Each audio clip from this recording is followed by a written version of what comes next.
En 1889, Paris inaugure 2 monuments.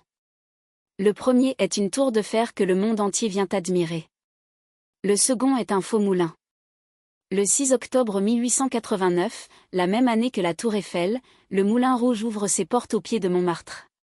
Ses fondateurs s'appellent Joseph Euler et Charles Sidley. Leur idée est simple, et parfaitement assumée, construire un moulin qui ne moudra jamais rien. Car le moulin rouge posé sur le toit est un pur décor. Pas de meule, pas de grains, pas de farine. Juste des ailes qui tournent pour attirer l'œil. Un clin d'œil, aussi, aux vrais moulins de Montmartre, ceux de la Butte, juste au-dessus. Eux ont travaillé pour de vrai.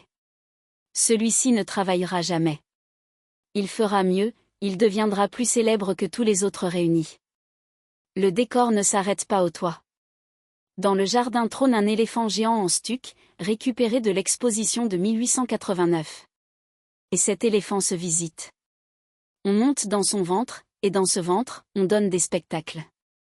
Voilà le Paris de 1889, une ville où l'on entre dans un éléphant pour aller voir un show.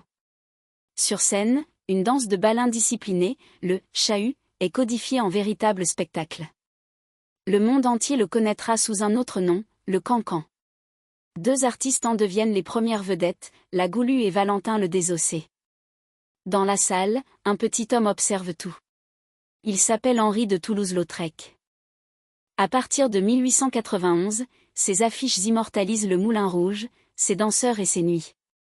Ces images feront le tour du monde. Elles le font encore. En 1915, l'établissement brûle. L'histoire pourrait s'arrêter là. Elle ne s'arrête pas, le Moulin Rouge est reconstruit. Et il danse toujours, plus d'1 siècle plus tard.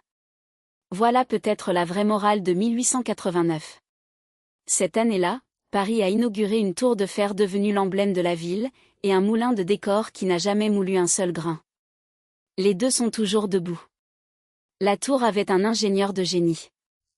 Le moulin, lui, n'avait qu'une promesse, faire tourner ses ailes pour faire tourner les têtes. Plus de 130 ans après, elle tourne encore.